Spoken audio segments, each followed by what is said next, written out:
Hi, I've been wanting to share something with you for about 2 hours, and now it's starting to get dark on me. So I'm hoping I can get this out before it gets too dark. I've been needing to share it since Sunday.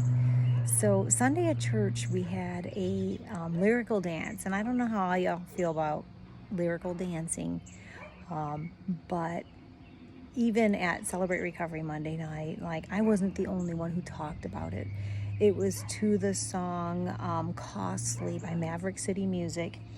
And I'm going to pull up the lyrics here.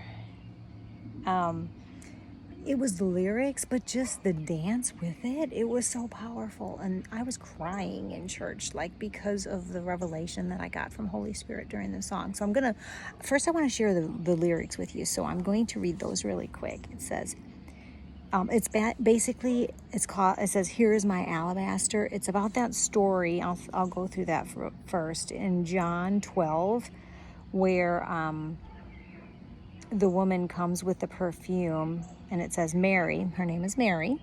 Mary took about a pint of pure nard, an expensive perfume. She poured it on Jesus's feet and wiped his feet with her hair, and the house was filled with the fragrance of the perfume. But one of the disciples, Judas Iscariot, who was later to betray him, objected. He thought that she shouldn't be wasting that on Jesus. Okay, so that's basically what the basis is for this song. That's why they're calling it alabaster, because it was her alabaster box that held the pure nard. So here's the lyrics. "Here is my alabaster poured out in worship.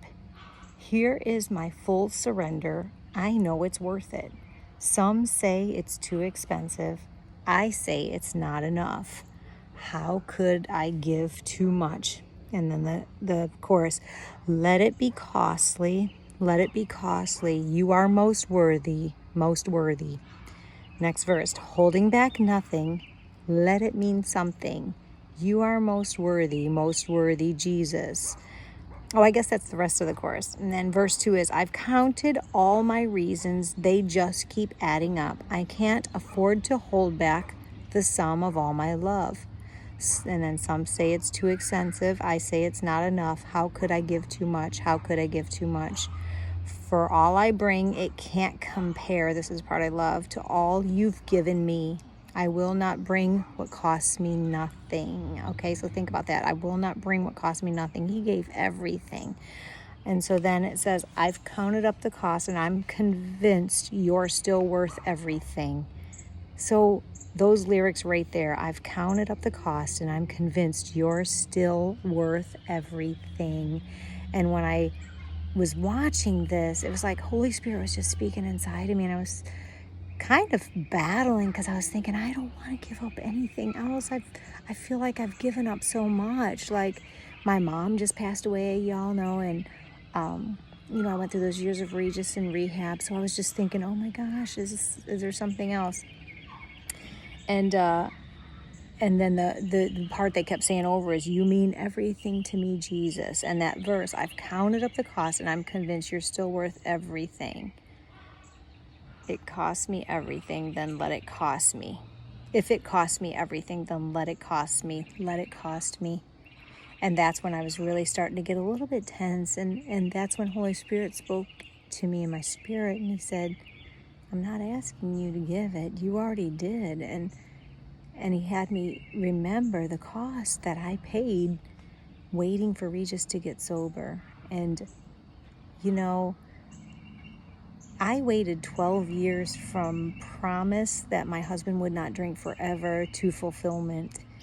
And that's a long time to wait. And that just was going through my mind. And I was just welling up with tears because I was overwhelmed, because I thought that was a big sacrifice. It did cost a lot.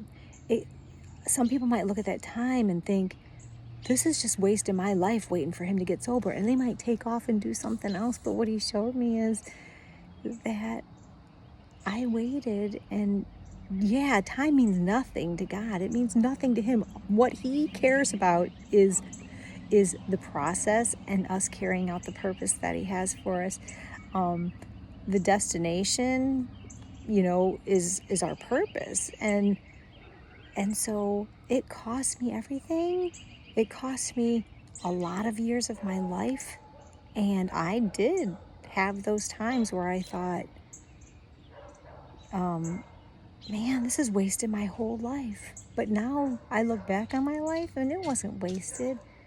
We had so many good times. My son and I were just talking today. We're getting ready to head to the beach in a couple days, and he was saying, "Remember when we stayed right on the beach in that condo? Because we're staying on the beach this time. We usually just get a hotel off the beach, and this time we are staying on the beach." And we had so many good times, and his drinking was a problem, and I did at the time think, I'm just getting old here waiting for him to get sober. But now that he's sober, God showed me this. We have the double for our former trouble.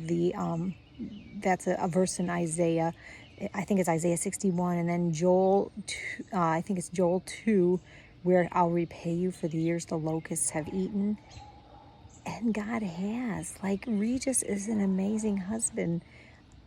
The best is yet to come. I'm certain of it. And the cost was a lot. It was a lot of years of my life. I wish we had got this in her 20s. It wasn't all him. It was me. I was a basket case. You know, when you finally get to read my memoir, if I ever get it done, and especially if I post pages from my diary of our marriage, I am not that person anymore. And God used that whole time. It wasn't wasted years. It wasn't wasted at all, because he is preparing me for my purpose. And my purpose is to encourage other women that what we think is it, what we think is everything, living day to day, having all the expensive things, raising kids and just having fun.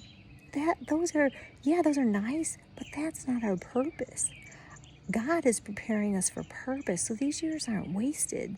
These years that we are sitting here waiting on our alcoholics cause us to seek God wholeheartedly. And in him, we find everything we need for happiness, for real joy, and not fleeting joy that comes and goes as we shop and buy new things. We step into our purpose. I mean, I am helping other women now to see that they don't have to run away from the marriage, because you know what happens when you run away? You marry another one and he's got new problems. There's always problems with marriages, but when you stay and lean into God and let him be the person who fills you up every day and who helps you through it, you realize that you can do it. And the person that you were counting on for everything shouldn't have had all that weight on him in the first place, because God is more than able to handle all the weight that you need him to carry for you.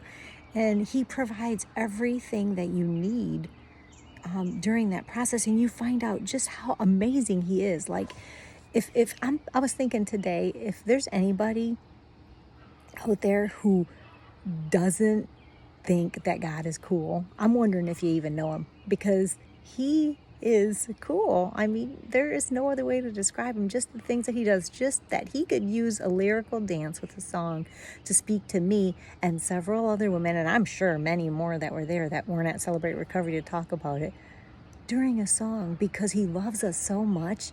And he can do that. He can, because we're worshiping. They're worshiping, dancing. We're worshiping, singing. And during worship and praise, you really hear from God. And so anyway, I just wanted to share that story because it was so cool. Because, yeah, it was costly. It was a lot of years of my life. But those years to God don't mean anything. And even now, I am excited every single day for what's coming that day. Like, I am not worried, not one single day. I don't worry ever. Like, I don't have any worry. We just went through a 7-year period where after we just got out of rehab, he didn't go back to his 6-figure income job anymore. He started a lawn care business and a transitional living ministry to help other addicts get out of their trouble. Does that look like his thing was too costly? It might. For 7 years, we were really struggling. But recently, God has blessed us, and we have just never worried during the whole process. Like, he made sure we had everything we needed. If things wore out, they didn't wear out. It's kind of like the Israelites in the desert. Things didn't wear out, or if they did, we didn't need them anyway. Like my microwave, my kids couldn't believe I didn't have a microwave for a year because it did break.